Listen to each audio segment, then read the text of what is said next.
have searched me, and you know me very well. Where can I flee from your presence, Lord? I'm lost, I know you can tell. Lord, my heart was tainted by sin. How unworthy I have been. You've seen how deep my darkness inside, been far from your bright guiding light. Yet you clothe me with your righteousness by paying the price for me. Now I'm ransomed by your blood, oh Lord. Eternal life now I behold.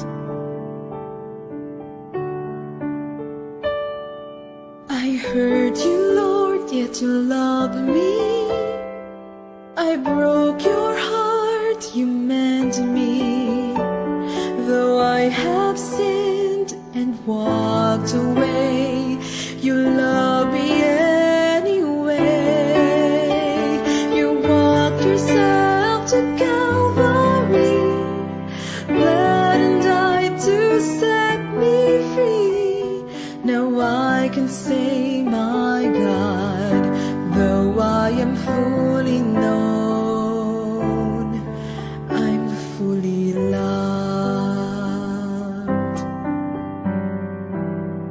At the cross you offered your life. Through the cross you gave me sight to see how deep your love is for me. Been chained, oh Lord, but now I'm free. You clothe me with your righteousness by paying the price for me. Now I'm ransomed by your blood, oh Lord. Eternal life now I behold. I hurt you, Lord, yet you loved me. I broke your heart, you meant me. Though I have sinned and walked away, you love me anyway. You walked yourself to Calvary, bled and died to set me free.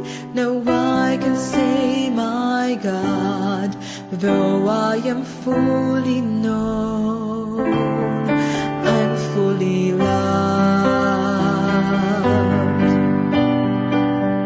I once was a prisoner, but now I'm free. I once was blind, but now I see.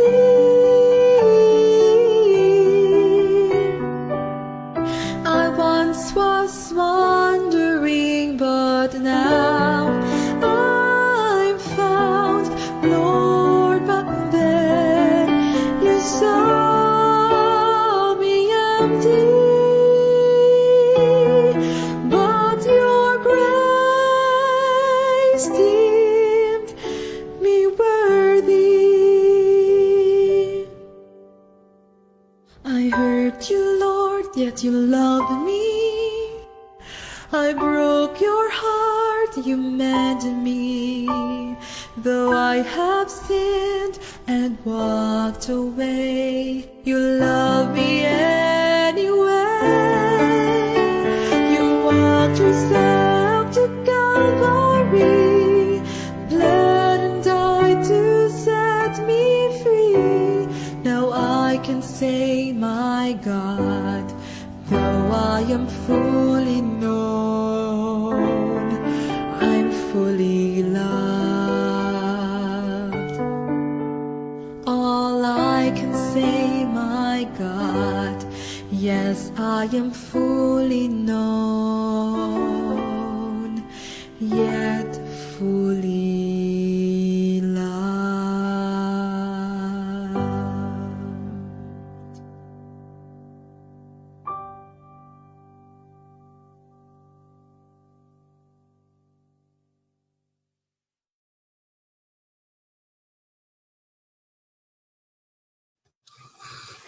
Magandang umaga po mga minamahal na mga kapatid. Happy Sabbath sa lahat. Good morning po. Welcome to Hope at Calvary Ministry. Maranatha, the Lord is coming. Ako po ang inyong makakasama today, Sir Fam, dahil si Sir Chayan po ay nasa camping sa Oriental Mindoro. Happy Sabbath po mga kapatid. Binabati po natin yung mga maaga. Sister Maricar Macaburas Agustin, good morning. And kay Ninong Jo Cardona, blessed morning and happy Sabbath. Pakisama po sa prayer si Ace Gabriel Alvarado na mayroong karamdaman. Salamat po Ninong.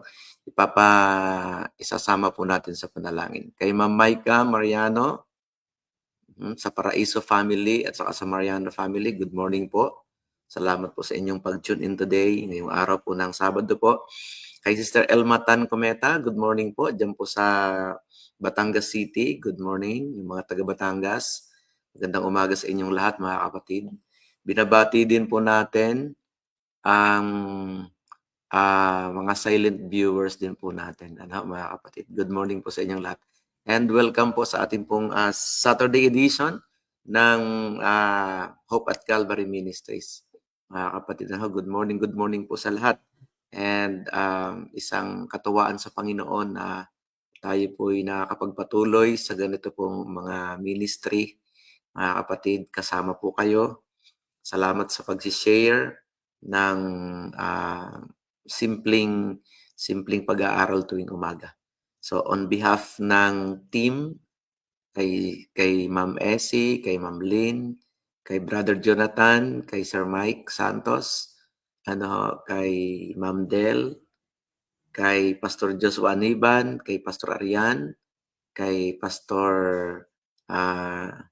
Renan Terrada, good morning po. Tayo po yung patuloy na nagpapaabot ng team na pakikiramay sa family po nila. Good morning po sa inyong lahat mga kapatid. So ngayon po ay araw ng Sabado, napakabilis. At February 7, mga kapatid, at na ilang araw na lang matatapos na naman po yung buwan ng February, mga kapatid. Kaya good morning po sa ating lahat. And salamat dahil tayo po'y patuloy na binibigyan ng kalakasan, kalusugan ng Panginoon na maipaglingkod sa Kanya ang ating pong mga talento, mga kapatid. Sister Imelda Taniedo, good morning po. Kay Kuya dyan po San Roque. And siyempre binabati rin po natin ang mga buong Mindoro Island Mission. Mindoro Island Mission. From Lubang hanggang dito po sa Magsaysay. Yan po yung at saka sa Oriental Mindoro, good morning po. Yung naaabot po ng ating pong mga paglilingkod. And then binabati rin po natin yung mga taga Lipa City, diyan po sa Mother Church at saka sa Lipa Center, diyan sa mga taga City Park, ayan. At saka sa Inusluban, good morning po. Diyan po sa Rosario, Rosario, Batangas, diyan po sa Padre Garcia. Good morning po sa inyong lahat mga kapatid, and salamat dahil kayo po'y katuwang, kaisa, ng ministering ito na inyo pong naibabahagi yung tuwing umaga nating mga paglilingkod. Okay, si Ate Olive, good morning din po. Ayan, salamat po. So tayo po ay mananalangin na mga kapatid, pero bago po tayo manalangin, at para ma-prepare po yung ating po mga kaisipan, pakinggan po natin yung ating pong theme song na Bend Your Knees and Pray. And then habang napapakinggan natin ito, baka mayroon po kayong mga prayer requests, atin pong isama sa panalangin. Mga kapatid.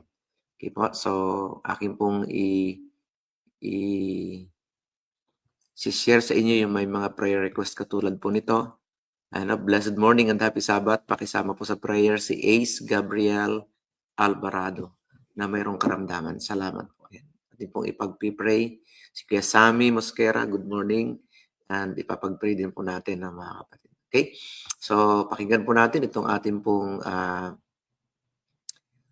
theme song, Bend Your Knees and Pray, na original na song ng Laura Williams and featuring Joshua Decena, mga kapatid. Ano? Tayo po yung nagpapasalamat din sa Laura Williams House of Music dahil tayo po ay pinahintulutang gamitin ito pong kanyang awitin dito po sa ating pong program. Ano ha? So, salamat sa inyo mga kapatid. And tayo po ay manalangin pagkatapos po nito.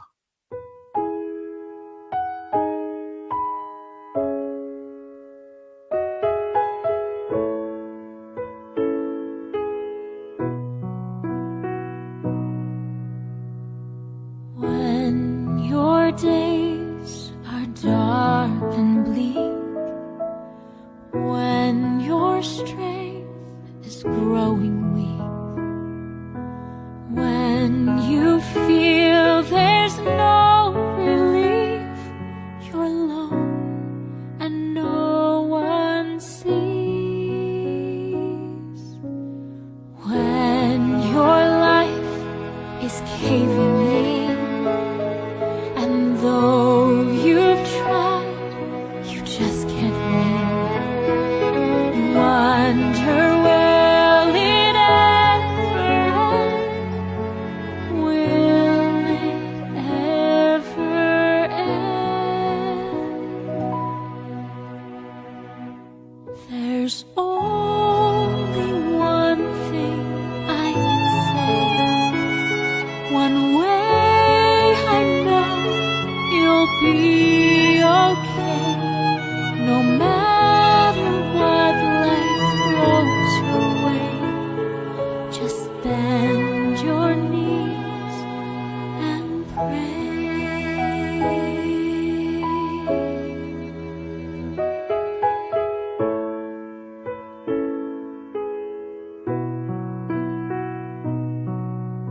You'll find a friend in Jesus Christ, 'cause all for you He sacrificed. He sees each tear fall from your eyes. He hears you asking why. There's only one thing I can say.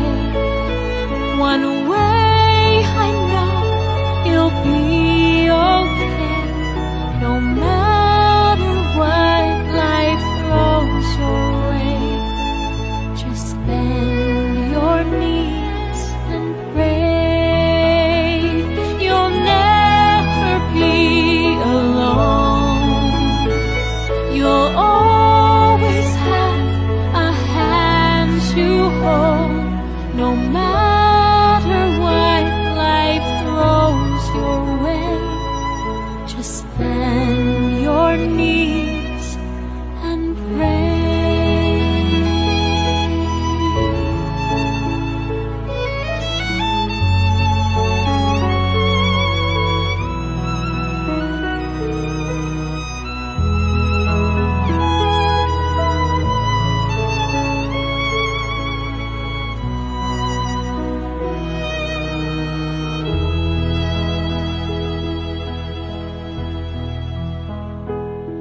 You'll never be alone.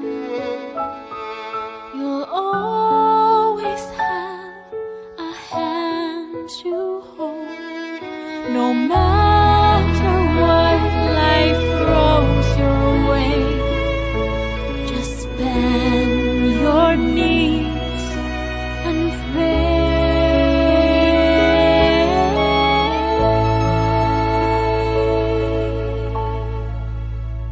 Just bend your knees and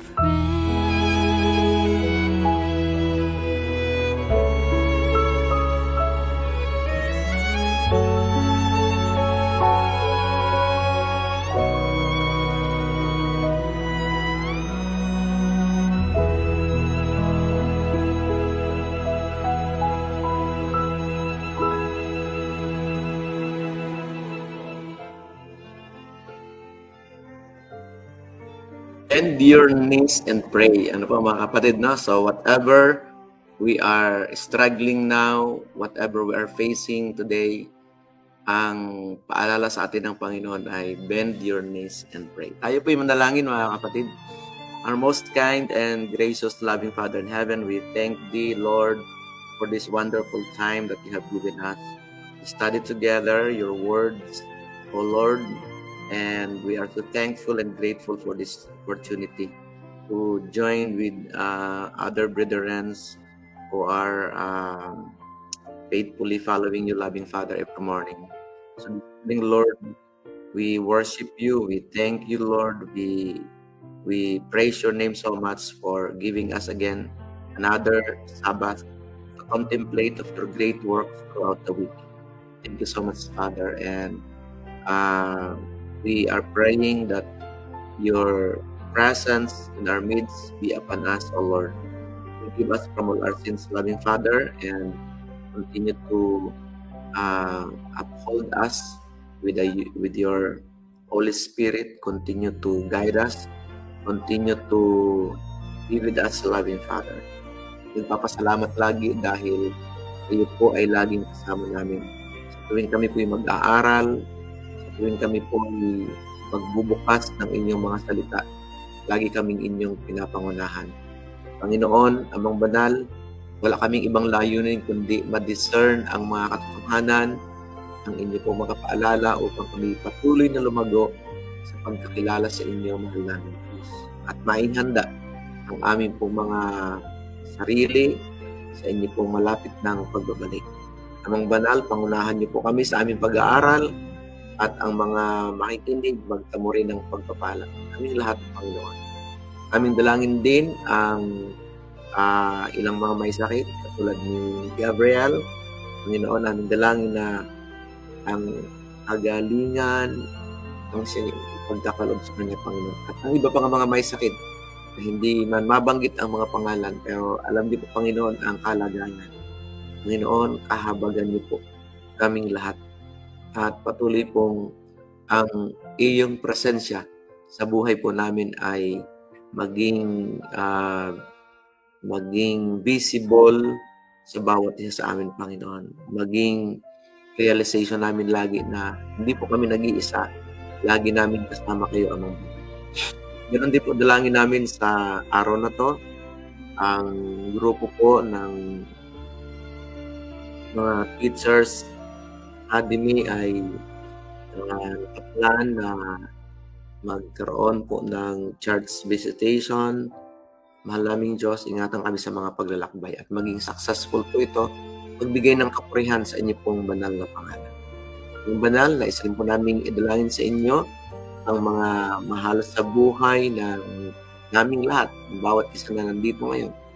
Yung mga anak, mga asawa, mga relatives, Panginoon, aming dalangin na padaluyin sa aming mga kamay today ang mga pagpapala na nais niyo pong iparating sa bawat isa. Pagpalain kami, Panginoon, at samahan kami sa aming gagawin pag-aaral ito. Maging maayos, magkaroon ng daloy ng internet na maayos, Panginoon, maging ng electricity. Aming dalangin na maging kapurihan sa inyong banal na pangalan ang aming mga gagawin ito. Ito po, Panginoon, ang aming sama-samang pagdalangin at pakiusap. Salamat sa pagdinig, salamat sa pagsama, salamat sa pagyakap sa amin ngayong umaga. Ito po ang aming dalangin sa pangalan ni Jesus, aming hiling. Amen. Okay po, mga kapatid, good morning po. Ayan po, salamat po sa inyong pagsama sa atin today. Sa live viewers po natin at saka yung mga magpa-follow, yung mga mag-replay. Okay, God bless everyone. Mga kapatid. So, ang ating pong series na pinag-uusapan tuwing umaga ay Reflecting Christ series, mga kapatid.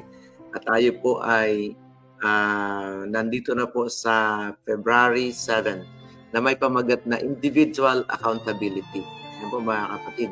Pag sinabi nating individual accountability, di lahat po tayo ay mayroong mayroong pong pananagutan. Mayroong sariling kapanagutan, mga kapatid. Ngayon po tayo may sariling kapanagutan. may kapanagutan po tayo sa ating pong Panginoon, sa ating mga pag-iisip, sa ating mga kinikilos, sa ating pong mga actuation every morning, every day, every hour of our lives, mga kapatid, ay meron po tayong individual accountability. At yan po ang ating pong pag-uusapan, mga minamahal. Ito po ay under pa rin ng reflecting Christ by obedience to God's law. So titingnan po natin, ano yung bakit individual accountability? Ano yung aking pong individual accountability, mga kapatid, sa harap ng Panginoon, nating Diyos, at sa harap ng maraming mga tao. So, inyo pong i-share and makikita po natin dito kung gaano kabuti, kung gaano kabait, kung gaano kadakil ang Panginoong Diyos na yung atin pong standing before the Lord, before our Christ, our Savior, ay lagi tayong pinapaalalahanan na mayroon pa tayong sariling kapananagutan. Amen, mga kapatid? May sarili tayong kapananagutan sa harap ng ating pong Panginoon. At lahat po tayo ay magsusulit. Lahat po ay magsusulit. Lahat po ay ating pong ipagsusulit sa harap ng Diyos, yung ating pong mga ginawa, yung mga hindi ginawa, yung mga na-miss po natin, at saka yung mga bagay na supposed to be ay ginawa natin, pero hindi natin ginawa. So lahat po tayo ay magbibigay sulit sa harap ng ating pong Panginoon, mga minamahal. Sister Erlinda Esteban Monteamo.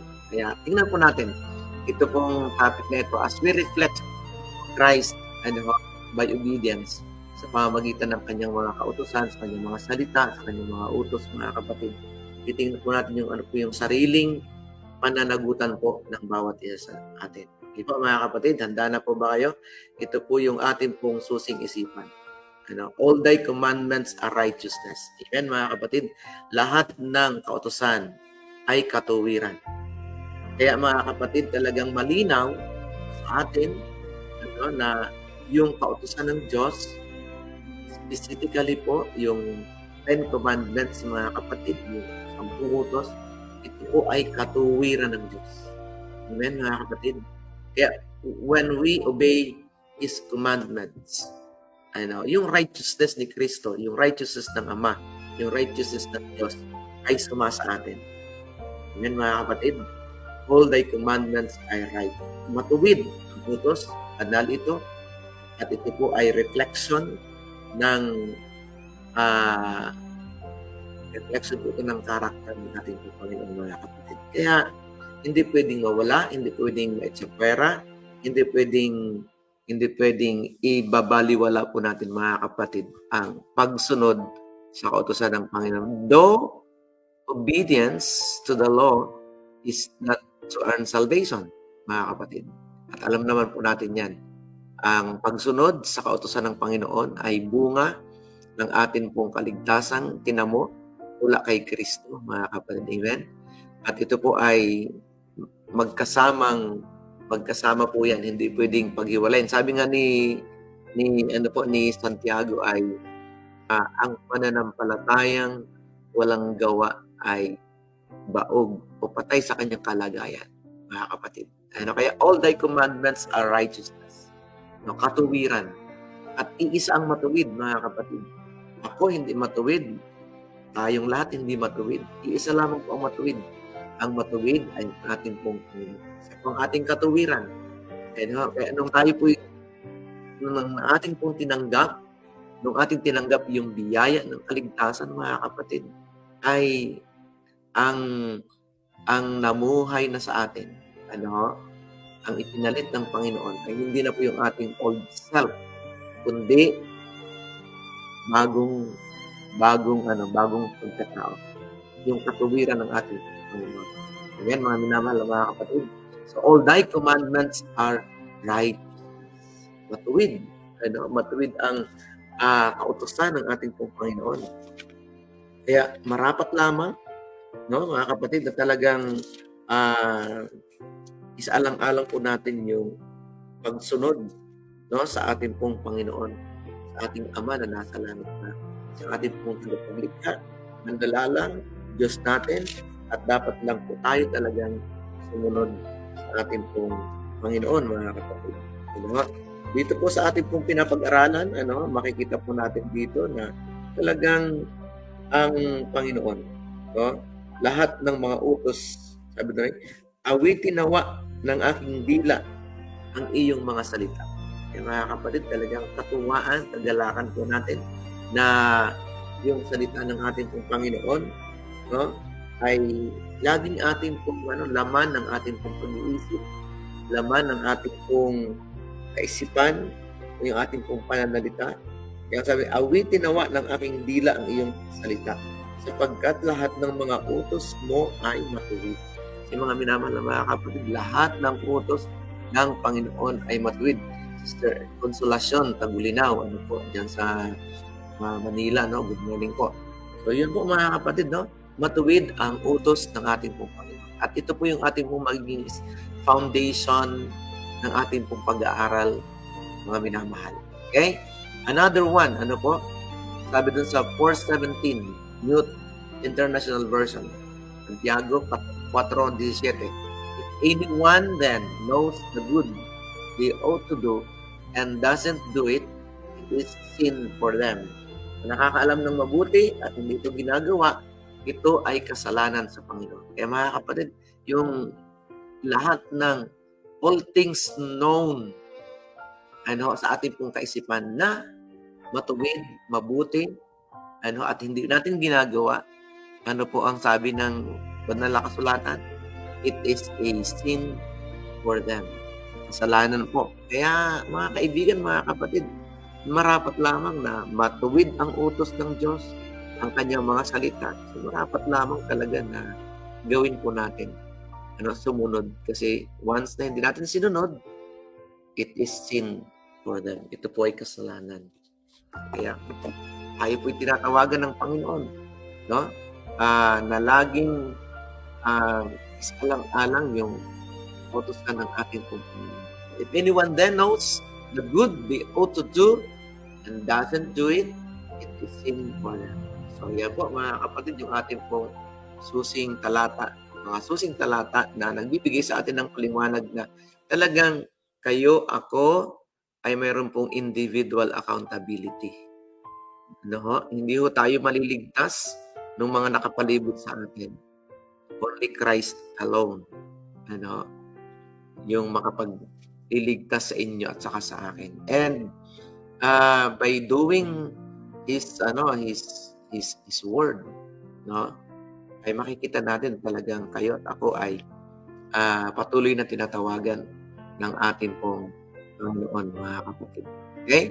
So, purihin ang ating pong Panginoon na talagang ipinapakita sa atin kung ano yung pinakamabuti na magawa natin while we are waiting for His soon return, mga kapatid. Amen? Okay, so, yun. Kung paano ang kaligtasan ay sa pamamagitan ng biyaya at sa pamamagitan ng gawa, hindi tayo maliligtas. Balit ang mga gawa, mga kapatid natin, ng kautusan, ito po'y bunga ng pagsunod natin. Amen, mga kapatid? Kaya, pinamumungahan, ng karakter. Pinamumungahan tayo ng katuwiran ng ating pong Panginoon. Amen, mga kapatid? Kaya yung ating first point, sabi po sa Isaiah 8:20, Isaiah 8:20, to the law, to the testimony, if they speak not according to this word, it is because there is no light in them. Mga kapatid, walang liwanag. Yung mga tao, puro kadiliman. Ibig sabihin po nan, mga kapatid. So if they will not speak, if they speak not, according to this word. Ano yung to this word? It's kanyang salita. At the same time, sabi doon, according to this word, it is because there is no light in them. Walang liwanag sa kanila.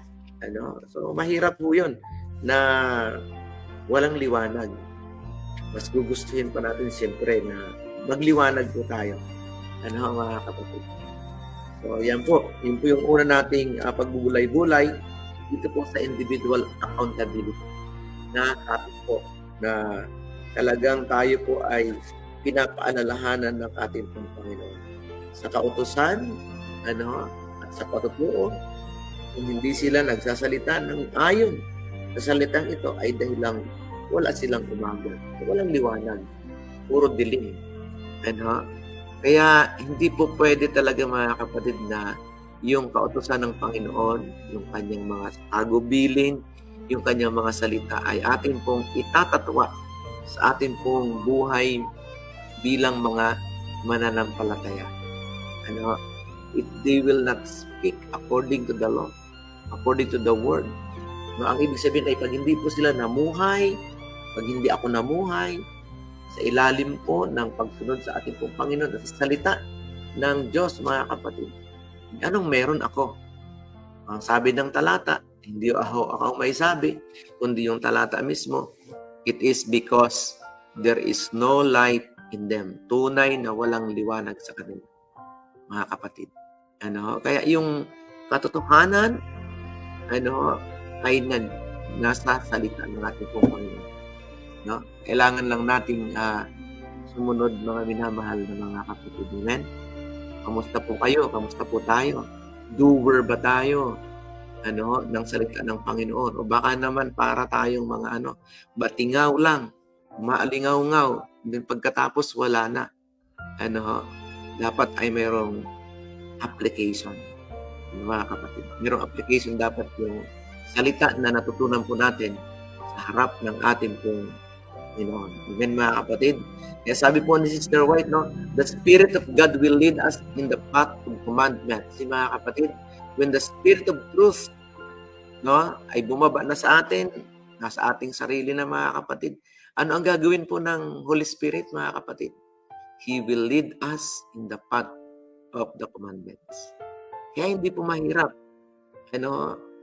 Hindi po mahirap yung pagsunod. Bakit? Meron tayo kaagad, meron tayong katuwang, meron tayong kasama, merong magpapaalala, merong mag-guide sa atin.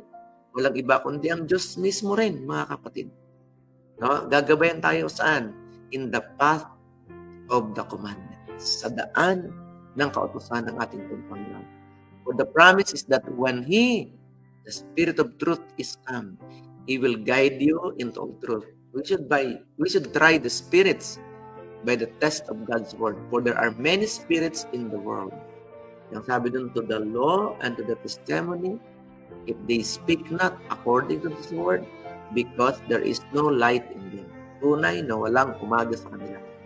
So pag walang umaga, aday puro gabi, madilim. Mga kapatid, amen? Pag ganun ang ating kalagayan, wag na wang mangyari.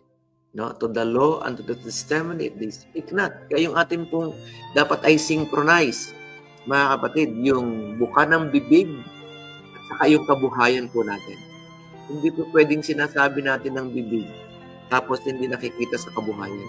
Yun yung sinasabing tunay na walang umaga, tunay na walang liwanag, tunay na walang mabuti, nakahinatnan. Pag ganun po yung pamumuhay po natin. Kaya to the law and to the testimony, if they speak not according to this word, it is because there is no light in them. Walang liwanag. Gusto ba natin yung mga kapatid na walang liwanag? Of course not. We want that we have light, as we walk with God day by day, mga kapatid. At yun po yung pinakamabuti na encouragement sa atin ng ating pong mahal na Ama. Amen, mga kapatid? So yan po. So yun po yung number 1. If they will not speak according to this word, it is because there is no light in them. Pag hindi po sila nagsalita, pag hindi ako nagsalita, according dun sa kasulatan, sa katotohanan, sa kautusan ng Panginoon, ay tunay na walang umaga. Mga kapatid. Okay? Nasubukan niyo po bang puro gabi? Mga kapatid, di ba? Nasubukan ba natin na yung gabi lang, puro gabi, wala nang umaga? Mahirap ata yun, mga kapatid. Ayun nga pong brownout lang, mga kapatid, walang ilaw, ay napakahirap na. How much more yung hinihintay mo yung umaga, pero hindi naman dumarating. Ganun po yung ano po yung description, yung paglalarawan ng isang tao na walang katotohanan, hindi sumusunod sa kautusan ng ating pong Panginoon, hindi sinusunod, hindi tagapagsunod o ng salita ng Diyos, mga kapatid. Yun ang sinasabi ni James na ang pananampalataya na walang gawa ay patay sa kanya pong kalagayan. Wala pong silbi, mga kapatid. Praise God na tayo po'y pinapaalalahanan ng ating pong Ama, ng ating Diyos, mga kapatid, na talagang be a doer. No? All of us, yung mga mapapadako dito po sa StreamYard ng Hope at Calvary, no? Paalala ng Panginoon, mahal kayo ng Diyos, mahal ako ng Diyos, mahal tayo ng Diyos, mga kapatid. Lahat po. John 3:16, di ba? Minahal niya tayo at patuloy po tayong mamahalin despite of our waywardness, despite of our hard-headed personality, despite of our disobedience. Nandun pa rin yung pag-ibig ng Panginoon. Ang gusto lang ng Panginoon ay magsisi at sumunod sa Kanya. Mga kapatid, amen? Kaya isang bagay ngayong umaga na makita natin na dapat ay mayroong synchronized yung ating pong mga gawa doon sa sinasabi po natin na mga salita, mga kapatid. Amen? Yun po. So, purihin ang ating pong Panginoon sa bagay na yan. Pangalawa, mga kapatid, tingnan po natin itong pangalawa. Okay. Before that, merong binabanggit dito. God holds everyone. Sariling pananagutan. God holds every one of us to an individual accountability and calls upon us to serve Him from principle, to choose Him for ourselves. Mga kapatid, we do not serve the Lord by our feelings. We do not serve the Lord by our emotion, mga kapatid. Kasi mapandaya ang mga bagay nito. Instead, mga kapatid, no, God is calling us to serve Him for principle. Kasi mga kapatid, principle. To choose Him for ourselves. Talaga dapat lang nating piliin ang ating pong Panginoon, mga kapatid. Amen? Kaya, individual accountability. Hindi natin pwedeng iasa sa iba, no? Kundi sa Panginoon lang. Yung ating pong lahat po kasi tayo ay magsusulit sa Diyos, no? Ng ating mga gawa, lihim man o ito hayag, mga kapatid. Ipagsusulit natin sa Panginoon. Kaya marapat lamang talaga na let us obey God, no? Let us serve Him, let us serve the Lord by principle or from principle, no? Hindi yung nadala lang, hindi dahil marami. Minsan paramihan pa yung laban dito sa mundong ito, mga kapatid. Kala nila, mga kapatid, pag minority, hindi na yun yung totoo. No? Hindi porket marami sa bilang ay yun na yung katotohanan. Hindi, mga kapatid. We should obey God by principle. Because all of us, you and me, ay meron pong individual na kapananagutan. Mga minamahal na mga kapatid. So ano po ang inyong reaction dito? Kuya Noli Masangkay, Elita, Jonathan, and sa Masangkay family. Okay? So anong inyong reaction? Ano po, Sister Sherlina, umado silang pareho. Anong inyong take away sa bagay nito na we should serve God from principle, to choose Him for ourselves. Kasi pag hindi na by principle, mga minamahal na mga kapatid, pag nawala na yung ating emotion, pag iba na uli yung ating pong feelings, hindi na po tayo susunod sa Panginoon. Mali yata po yun. Because God is calling us to serve Him from principle. Ano po yung mga principle? Ano yung kanyang kautusan, yung 10 utos, yung salita ng ating pong Panginoon. By virtue of our salvation, ay binigay sa atin ng Panginoon. Amen? Kaya isang bagay po. Pangatlo, mga kapatid, ilan lang to? Ilang po. Ano nga yung una, mga kapatid? If they will not speak to the law and to the testimony, if they will not speak according to this word, it is because there is no light in them. Pangalawa, mga kapatid, a repentant heart opens the door to God's favor. Gustong-gusto ko ito pong bagay na ito, mga kapatid, sa ating pong pag-aaral ngayong umaga. A repentant heart opens the door to God's favor.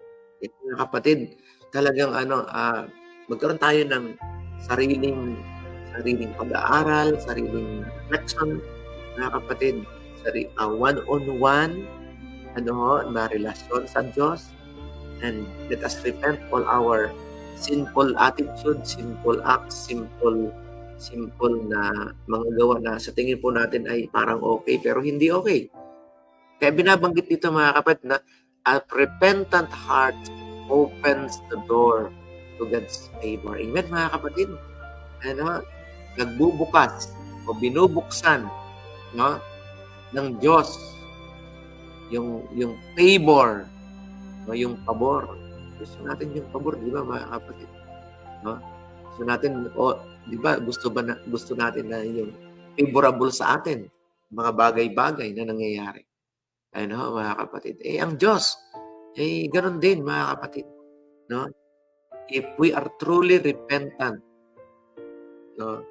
If we truly repent the sins, mga kapatid, na meron po tayo, anong mangyayari? God will open the door, para sa atin. Amen, mga kapatid. Hindi po tayo itatakwil. Sister Annabeth, Mama Dispindoy, thank you for joining us today. Sige, mga kapatid, a repentant heart opens the door to God's favor. Amen, mga kapatid. So, ano yung binabanggit sa atin dito ng Spirit of Prophecy? Mga kapatid, ano yung binabanggit? Sabi rito ay, God will not lightly esteem the transgression of His law. The wages of sin is death.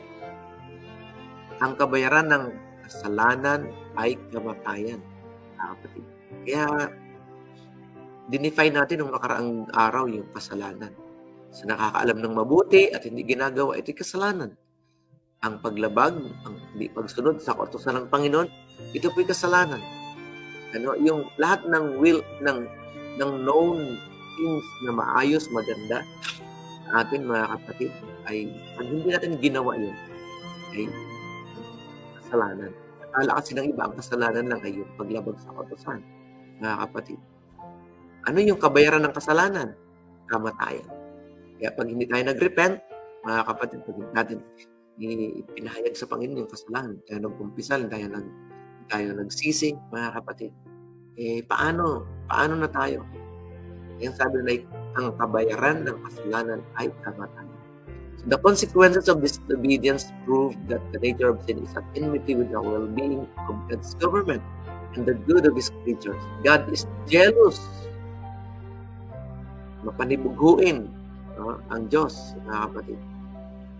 God is a jealous God, visiting the sins of the fathers upon the children, to the third and fourth generation of them that hate them.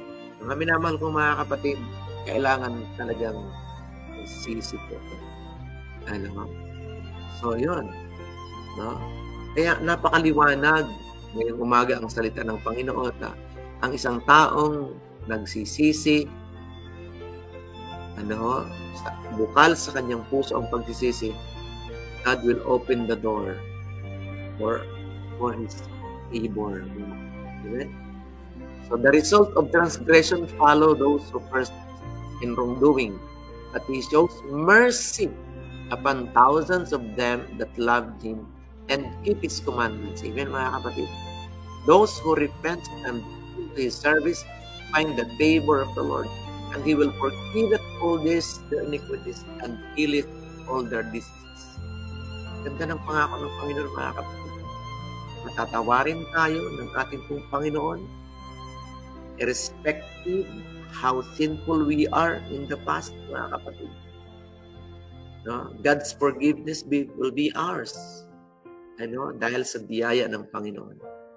And hindi lang tayo patatawarin, mga kapatid. Nagagalingin pa tayo sa ating mga karamdaman. Amen, mga kapatid? No? And He will heal it, all our diseases. Yung mga kapatid, talagang napaka-importante. Doon sa mga may sakit, talagang confess ng kasalanan. Let us ask the Lord na maalala po natin, no? yung ating pong mga nagawa in the past at mahingi ng kapatawaran sa Panginoon. And it is not late, mga minamahal. No? Kaya, purihin ang Panginoon na talagang yung repentant sinner, ano, will earn the favor of God. Kaya, thank you po, Ninang. No, kaya sabi po ni Ninang Lloyd, dapat ay sincere, repentant ang gawin. Tapos puso, galing talaga sa puso, mga kapatid. At alam niyo po ba, kahit yun ay galing sa Diyos, yun po'y kaloob, hindi galing sa atin. Kaya let us always depend sa ating pong Panginoon, mga kapatid. God alone can impart to His children ito pong mga bagay na ito. Amen, mga kapatid? Okay, tuloy po tayo. 2 Corinthians 5:10, New International Version. For we must all appear. Lahat tayo po iharap. No? For we must all appear before the judgment seat of Christ, so that each of us may receive what is due for us, the things done while in the body, whether good or bad. Kaya mga kaibigan, mga kapatid, whether you like it or not, ikaw, ako, tayong lahat, ay haharap saan? Sabi ng Panginoon, sa judgment. Ano ba yung judgment, mga kapatid? Yung paghukom. Lahat ho tayo magsusulit sa Diyos. Mga minamahal na mga kapatid. Ipagsusulit po natin yung mga bagay na ginawa, mga bagay na hindi ginawa, lihiman o ito hayag, mga kapatid. Kaya isang bagay na talagang makita natin dito, Sabi ro, sapagkat tayong lahat ay kailangang humarap sa hukuman ng Diyos. Harap tayo sa hukuman ng Panginoon. Sa hukuman ni Kristo, upang bawat isa ay tumanggap ng kabayaran sa mga bagay na ginawa niya sa pamamagitan ng katawan, maging mabuti at masama. Kaya mga kaibigan, mga kapatid, kung ngayon ay hindi pa natin natatanggap yung vindication, yung ating pong kalagayan, ay dito po, mga kapatid, haharap tayo sa Panginoon. At dadalhin sa atin, ng Panginoon, ibibigay sa atin kung kabayaran ng kasalanan po natin, mga ginawa o hindi ginawa. Ma'am Evelyn, happy Sabbath po dyan sa iyo dyan. And kay Sister Giselle, good morning naman po. Mga kapatid, malinaw talaga na binabanggit dito, sapagkat tayong lahat ay kailangang humarap sa hukuman ni Kristo. Ito lang yung maganda. Na pag humarap tayo sa hukuman ni Kristo, ang hukuman kasi ito po yung judgment. May abogado, may judge din. May hukom, may inaakusahan, may attorney, mga kapatid. And praise God, si Kristo ang ating pong attorney. Siya rin ang ating hukom. Mga kapatid, kaya sigurado yung pagkapanalo po natin sa mga ganito pong kaso na dadalhin sa hukuman ng Panginoon. At napakaganda, mga kapatid, na ibibigay sa iyo, ibibigay sa akin yung kabayaran, yung paupahan, yung reward ng mga ginawa po natin. Amen, mga kapatid. At ganoon din po yung mga bagay na masama. Meron pong reward din po yan. Kaya sinisikap natin by God's grace. Hindi natin kaya. Hindi natin kaya. Mga kapatid. Pero by God's grace, pamagitan ng kanyang biyaya, all things will become possible. Amen, mga kapatid. Magiging posible ang mga bagay na ito, mga kapatid. Isang bagay na dapat nating makita to. Amen, mga kapatid. Kaya lahat talaga, individual accountability. Magsusulit tayo sa Panginoon, mga kapatid. Again, for we must all appear. Lahat po tayo iharap sa hukuman before the judgment seat of Christ, so that each of us may receive what is due for us, for things done which in the body, whether good or bad. Amen, mga kapatid. Maging mabuti o masama, dadalhin sa hukuman ng ating pong Panginoon. Tuloy po natin, mga kapatid. Pangatlo, and I think this is the last, mga kapatid. Ngayon, nalaman natin ang ganito po mga dapat ating gawin. Ano ang ating gagawin, mga kapatid? Panghuli, mga kapatid, as firmly committed to Christ, yaman din lang na kayo at ako ay haharap sa hukuman ng Panginoon. Haharap tayo sa judgment seat, mga kapatid. So what we need to do? Ano ang ating pong gagawin? Simple lang, mga kapatid. Firmly committed to Christ. Pagtalaga. No? Ipaglingkod natin sa Diyos ang ating buong pagkatao. Tanggapin natin si Kristo bilang isang personal tagapagligtas and become, and we will committed, to Christ, mga kapatid. Amen? Yan po ang kailangan. No? Kaya, sabi doon, to the law and the testimony, if they will not speak according to this word, there is no light in them. Wala pong liwanag, mga kapatid. And repent.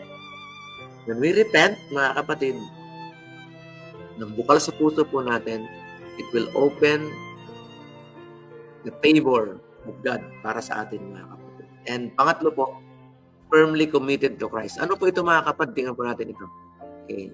Sabi rito, no? Shall a man be more appreciative of good servant than is our Heavenly Father? Our anxiety should not be to see how far we can depart from the commandments of the Lord and presume on the mercy of the lawgiver. Still flatter our souls that we are within the bounds of God's forbearance. But our care should be to keep as possible from transgression. Si mga minamahal na mga kapatid, ano yung matapos tayo pong makipag-commit? Yung ating pong firmly committed to Christ, mga kapatid, anong mangyayari na sa atin pag tayo po firmly committed sa ating pong Panginoon? Mga kapatid, no? Sabi po rito, mga kapatid, ay the bounds of grace, the bounds of God's forbearance, but our care should be kept as far as possible from transgression. No? Umiiwas po tayo na napastanganin ang mga salita, ang kautusan ng ating pong Panginoon. We should be determined to be on the side of Christ. Kasi, mga kapatid, dapat tayo po laging nasa side ng katotohanan, nasa side ni Kristo, mga kapatid. Kaya yung kautusan, yung 10 utos, mga minamahal na mga kaibigan, ito po yung side ni Jesus Christ. We should be determined. Masikap nating gawin. Masikap nating hanapin. Masikap nating sa buhay na kasama natin ang ating pong Panginoong Jesus, mga kapatid. So we should be determined to be on the side of Christ. Our Heavenly Father, run no risk by heady presumption. Si mga kapatid, kaya ang ganda ng pagkaunawa na ibinigay sa atin ngayong umaga na only Christ can give us true salvation. He is the light, He is the truth, He is the way, mga kapatid. Wala na pong iba. Kaya we need to determine to be on the side of Christ. Araw-araw, bawat sandali, bawat oras, mga kapatid. Yung mindset natin, dapat ay kasama natin ang ating pong Panginoon. Amen, mga kapatid. Kaya mayroong talata na if Christ is not with me, ay sino yung kasama natin? Ay, isa na lang. Mga kapatid, yung kaaway. No? So we should be determined to be on the side of Christ and our Heavenly Father and run no rest by heady presumption. Yan, mga kapatid. Kaya, purihin ang ating pong Panginoon. Kaya sabi dito, we should magnify the presence of heavenly by our words and actions. He who honors the law will be honored by it in the judgment. Ang ganda, mga kapatid. Ang sino man na pinapahalagahan kung kautusan sa buhay niya, pagdating po sa paghuhukom, mga kapatid, ay i-honor tayo ng Panginoon. Kaya, mga kapatid, mga kaibigan, talagang lahat kayo, tayo ay haharaptan sa paghuhukom na inihanda ng ating pong Panginoon. At yun naman po yung binabanggit, mga kapatid, sa Hebreo. Sabi po rito, mga kapatid, ngayon po natin. Gayon din naman si Kristo na inihandog na minsan upang dalhin ang kasalanan ng marami. Magpapakita sa ikalawang pagkakataon, hindi upang harapin ang kasalanan, kundi upang iligtas ang mga sabik na naghihintay sa Kanya. Yamang itinakda sa mga taong mamatay na minsan. Pagkatapos ito ay paghuhukom. Kaya mga minamahal na mga kapatid, ano ang inyong reflection sa bagay na ito? We should magnify, we should uphold, we should keep, we should obey. Kapatid, God's words, His law, His precepts, mga kapatid. Because when we do it, sabi po rito sa ating pong pag-aaral, he who honors the law will be honored by it in the judgment. Kaya makakaligtas po tayo doon sa kahatulan na inihanda ng ating pong Panginoon. Kaya sinasabi po sa Ecclesiastes, di ba mga kapatid, hindi lang malaki yung font. Now all has been heard. Here is the conclusion of the whole matter. Fear God and keep His commandments. Yan mga kapatid, ano yung buong katungkulan ninyo, katungkulan ko, katungkulan nating lahat? Matakot sa Diyos, keep His commandments. Amen mga kapatid? Kaya yung pagkatakot natin sa Diyos, yung pag-ibig natin sa Panginoon, yung kasunod po niya na yan, keep His commandments. Yan mga kapatid. Kaya hindi lang po siyam, dapat ay kumpleto. Kaya kasama po yung araw ng Sabat bilang pangiling, mga minamahal na mga kapatid. Sign of authority ng Diyos. Kaya tayo po iharap sa hukuman ng Panginoon. For this is the duty of all mankind. For God will bring every deed into judgment, including every hidden thing, yung mga nakatago na kapatid, ay ipagsusulit natin sa Panginoon. Okay? So yun po mga kapatid, ang ating pong pag-aaral ngayong umaga. Ano yung una? To the law and testimony, if we will not speak according to the word, according to this law, there is no light in them. Walang liwanag, walang pag-asa, mamilisa. Pangalawa mga kapatid, repent. And once we repent, it will open our heart. Mga kapatid, kanino po buksan? In the favor of God. Amen mga kapatid? The favor of God is nandun sa mga nagsisisi ng taimtim at sumusunod sa ating Panginoon. And finally, anong gagawin? Ano yung ating response? Firmly, determined to be on the side of the truth. To be on the side of Christ, mga kapatid. Ayan, mga kapatid. And alam naman natin, sabi natin kanina, we should obey God in principle. Ay ano yung principle ng Diyos, mga kapatid? The great principles of God's law are embodied in the 10 Commandments, exemplified in the life of Christ. Talagang nakita sa buhay ni Kristo na ating pong mabuting halimbawa. They express God's love, will, and purposes concerning human conduct and relationships, and binding upon all people, every age. Kaya mga kapatid, talagang hindi po nagbabago. Mananatili at mananatili, mga kapatid. Yung kautusan ng ating pong Panginoon. Anong sabi doon sa talata sa Mateo 5? Ang mga dahon at ang mga liryo, ang mga halaman sa parang ay matutuyo, nalalanta. Ngunit ang salita ng Diyos, ang kanyang kautusan, ay mananatili, magpasawalang hanggan. Amen mga kapatid? And finally, sa ating pong pagtatapos ngayong umaga. And gusto ko pong tayo po mag-end dito po sa talatang ito, Romans 14:12. So then, each of us will give an account of ourselves to God.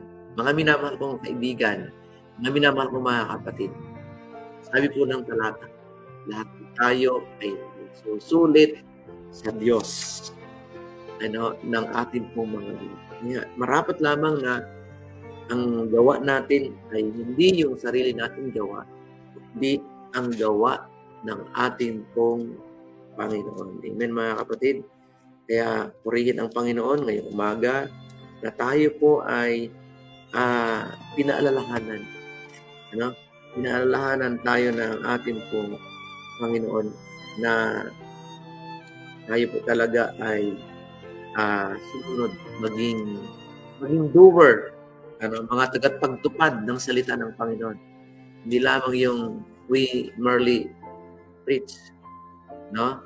The gospel, mga minamahal mga kapatid. Hindi lang yun, kundi talagang makita sa atin yung kabuhayan, no?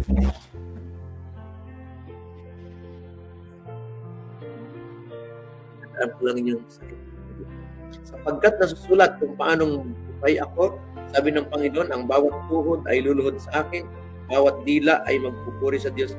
Kaya't ang bawat isa sa atin ay magbibigay sulit sa Diyos ng kanyang sarili. Mga kapatid, magbibigay sulit tayo sa Panginoon. Kaya ngayong umaga, ay nakita po natin na talagang mayroon pong individual na pananagutan, mayroong individual na pagsusulit tayo sa Panginoon, mga kapatid. Kaya kung mayroong individual accountability ang bawat isa sa atin sa harap ng Panginoon, ano ngayon ang ating gagawin? Kanino tayo kakampi? Kanino tayo nasa side? Sana mga kapatid, nandun tayo saan? Sa side ng ating Panginoon. Magandang umaga po. Happy Sabbath po sa lahat, mga kapatid.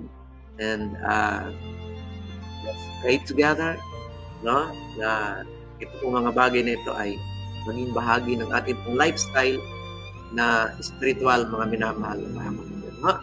So yun po, mga kapatid. Good morning po sa lahat. Yung mga nag-comment, good morning po. And yan po, salamat po sa inyo. Yan, salamat po. Tayo po'y mananalangin na sa ating pong pagkatapos, mga kapatid. Time check po tayo, 5:58. Tama-tama. 6 o'clock na maya-maya. Tayo po'y manalangin.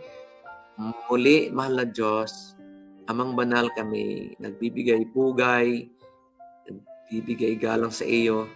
Inikilala ang iyong kapangyarihan sa inyo pong iglesia, sa amin po lahat. Kaya ngayong umaga, Panginoon, samahan niyo po kami, patuloy kaming tulungan sa amin pong kalagayan bilang mananampalataya. Salamat, Panginoon, at tulungan ang bawat nakinig, mga may sakit, pagalingin, kami lahat, Panginoon, iyong tulungan. Salamat po na sa biyaya ng Panginoon, natapos din ang mga paglalakbay namin ito, kasama namin kayo, Panginoon. Magbibigay sulit kami, subalit sa pagsusulit na amin pong kakaharapin, by faith, kayo'y kasama namin, Panginoon. Salamat po sa pagdinig sa panalangin. Mahal namin pong Panginoon. Mga minamahal ng mga kapatid kay Kristo, muli natin tanggapin muli ang biyaya ng Ama, ang pag-ibig ng Anak, at ang di nagmamaliw na pakisama ng Banal na Espiritu na siyang nagbabanal, gumagabay sa buhay natin. Panginoon, ito pong aming panalangin sa pangalan ng Jesus. Amen and amen. Mga minamahal ng mga kapatid, magandang umaga po. Salamat po. Thank you for joining us today. Brother Rod, Ira, God bless. At yung iba pa na nandito. So, salamat po sa inyo, mga kapatid. God bless po. See you again tomorrow. Si Ma'am Lynn, kaya lang nasa camping pa rin sila. So, sino man yung nandito bukas, tuloy-tuloy pa rin po yung atin pong Hope at Calvary Ministries, mga kapatid.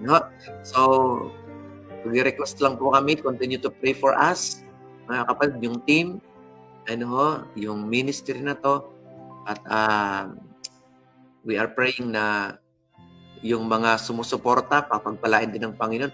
Nabubuhay lang po kami, mga kapatid. Ito pong StreamYard natin sa pamamagitan ng inyong mga contribution na mga ibinibigay. Mga kapatid, nandiyan po yung ating pong GCash ng ministry, at yan po naman ay nasa proper na administration, mga kapatid. Rest assured na all of these mga kapatid, ay mapupunta sa maayos na mga paglilingkod, mga kapatid. Ano, Ma'am Doc Maricel Panaligan Tindan. Good morning po. Okay? So, yan po mga kapatid. So, yung konting halaga na naiipon natin ay ginagawa po natin ng pang-ministry dito po mga kapatid. Na para tayo po ituloy-tuloy. Ano, but hindi ko alam kung hanggang kailan. Pero hanggat mayroong sumusuporta at ginagamit ng Panginoon, magpapatuloy tayo mga kapatid. Happy Sabbath sa lahat. God bless everyone. And stay safe mga minamahal na mga kapatid. Ano, and salamat po sa inyo mga kapatid. Happy Sabbath ulit.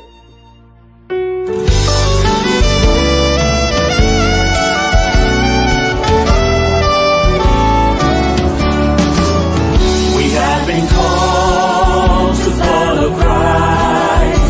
We are to preach, we are to teach, we are to fight. So where you lead me, I will go. Touch my lips, by your strength I will go. I will go where you lead me, I will go.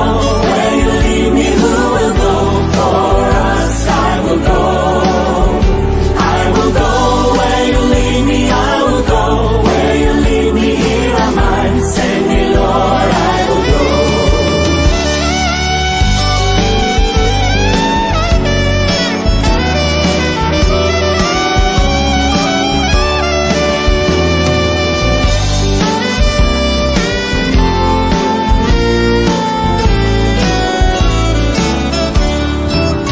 Because my eyes have seen the King, I must tell all the world, worship Him.